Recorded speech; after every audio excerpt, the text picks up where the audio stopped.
Hi, Ian. Thanks so much for having me on. Nice to have you with us as well. I have a friend who went through this, and it went, you know, all the way to court, and it was a reasonably high-profile case as well. Couldn't get any information about the person doing the stalking, which was kind of interesting. And even though newspaper journalists could get the information from the police, the victim couldn't get the information from the police. I mean, what the heck has gone wrong here? Yeah, I think as well, when it comes to, you know, cyber stalking and it being online, stalkers have so much more anonymity, you know, to weaponise it in that way and to hide behind it.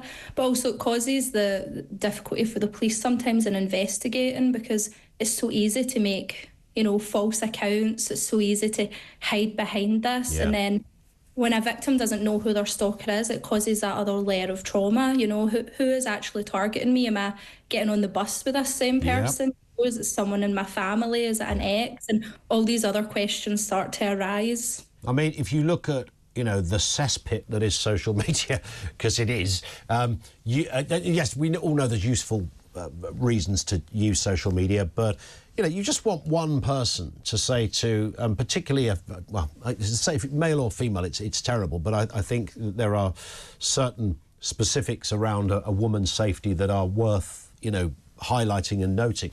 To get a random message on Facebook or X or wherever saying, "I'm watching you, I know your journey to work." Now, it could just be some halfwit who's written that behind an anonymous account. I mean, the ramifications of that person will not go to work the next day without wondering if that person is following them, right? Yeah, absolutely. And, you know, tech is part of our life, you know, like how many texts do we send a day? How many phone calls, you know, FaceTime, having the ability to even communicate with you right now this way, you know, where our lives are online. And COVID just, you know, escalated that even further, where we now work from home. That's the new normal. So to then have someone target you through these means that we all use every day, and we use them without thinking, you know, we pick up our phone, it's attached to our arm at all times, and then for someone to then weaponise that can have such detrimental effects on a victim. As you've said, stop people going to work, it can stop people from leaving the house, it can stop people from, you know, reaching out to their lifelines, such as their friends and their family, because their phone has become that weapon, you know, that stalker has utilised in that way. I mean, it's beyond comprehension that humans would do this to another human, and, you know, do it deliberately and ramp it up. And, you know, when it becomes relentless and you can block people, and often people find another way of getting in, etc. What does this new potential new ruling mean then? Victims of online stalking will be able to find out the identity of the abuser. I mean, that's assuming anyone knows the identity of the abuser to start with. So, but once that's been established, what was currently happening that needs changing or is proposed to be changed?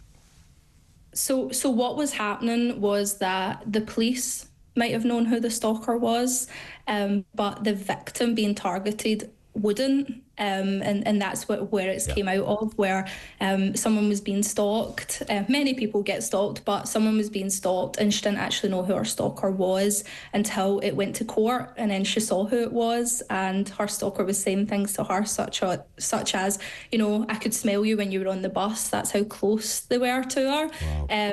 And so the police knew who this person was, but she did not. So she had no other means to protect herself from this person. And we also know that stalkers are obsessed individuals, you know, they're obsessed, they want that contact. So even if you put, you know, different consequences in place, such like throughout the investigation, like restraining orders and so on, some stalkers won't abide by that. You know, they'll breach them to continue to contact someone because they're still hidden behind this mask. You know, the person doesn't know their identity. Whereas if you remove that anonymity of that person, it means that's taken away, they're exposed, they become the vulnerable person, you know, and the power goes back to the victim, you know, to know who this person is that's starting to target them. And then they can, you know, take the safety measures that they need to make sure they're safe. And you haven't got to be an expert in stalking the digital world to know the logic of what you've just said. I mean, to me, but by definition of this kind of crime,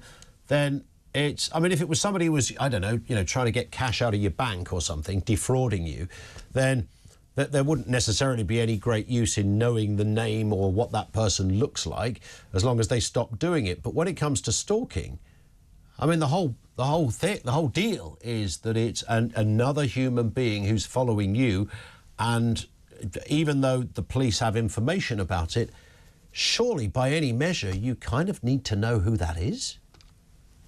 Yeah, you would hope so, because like you say, there is a logical thing within that. But sometimes we find with the justice system that a lot of the time perpetrators are the ones that are thought about, their rights and how is this impacting on them? And sometimes the victim stance can be quite secondary within that. Yeah. And the whole way to change this, changing laws, recognising, modern stalking, such as online behaviours, and not just that myth of someone, following someone down an isolated alleyway, which a lot of people still believe is stalking.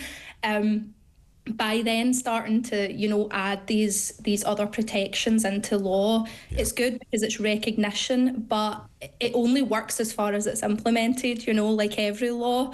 It has to be a standard that's set and has to be followed through.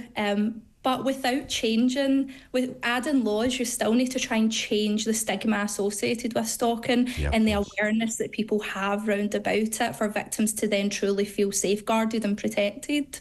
Absolutely spot on. Karen, thank you very much for your time. Appreciate that. Karen Fullerton-Charmers, who's the communication manager at Action Against Stalking. I mean, I'm going to ask the question whether this has happened to you, male or female, online when you've been... I mean, I suppose in one respect, people call it trolling. So you've been trolled and somebody won't leave you alone. That person that's always there with a snidey comment. You don't know who they are. They're very annoying because they're quite facetious and they just leave a snidey comment hanging. If you do what I do for a living, you sort of get used to this kind of caper. I don't tend to go there. I don't post a lot on social media, really. I might retweet something. And it's a double-edged sword because social media can be brilliant and it can be entertaining and it can be great to seek out areas that you have specifically of interest. I've got a friend of mine who's into Formula One. He only follows F1 accounts, so that would be drivers, race circuits and governing bodies, etc. So he doesn't follow anyone else. So all he gets is like the world's greatest magazine of F1. He's got everything there, loves every bit of it. So that's how he uses social media, and I can see how somebody could do that and find it the most incredible place for information and updates and entertainment, depending on what your area of interest is. But if you're on it more generally, I mean, I see the amount of time people spend... I was looking up somebody the other day who had tweeted more in one day than I had in 1 year. And I thought, how do you do this? How have you got this amount of time on your hands? That was incredible. That's obsessive. You've got to be not just thinking about what you post, and even if you're retweeting, you're still on there all the time, non-stop, almost treating it like a job. I think some of those people think I'll become a social media phenomenon.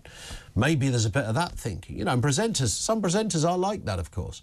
Thankfully, around here, we're all a bit sane, I'd like to think, or most of us. But if you've been in that place where somebody online has kind of properly spooked you out because of the kind of things they've said and the relentless nature, and I do think, particularly if you're a female, and it's not nice if you're a bloke either, but if you're a female and somebody is saying, I saw you on the bus today, and in fact I was so close I could smell your perfume. Now, who's going to not... You're going to go to work the next day thinking about that, right? And then they ramp it up and they keep saying it. And then it takes other forms, and it might take a sort of more sexualised form. It might take a more violent, threatening form. It could just be somebody who won't flipping leave you alone. Who are they? And you block them. That's the thing to do. I'll block them. That'll show them. They just pop up like an air bubble, right? They pop up somewhere else with a new name. Me again. Couldn't leave you alone. It's that... How do you deal with that? What did it do to you? Because that can...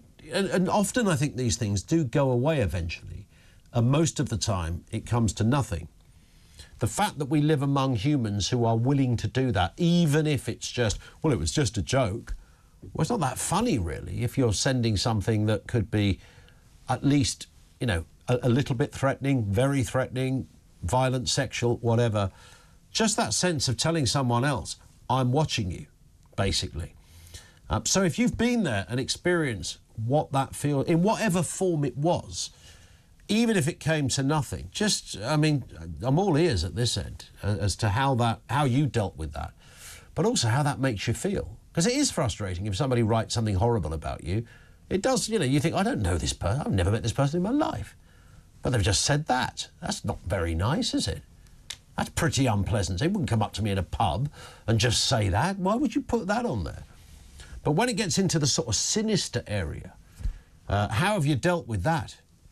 It's a cesspit, all right? It's social media, but it's with us, and it ain't going away anytime soon.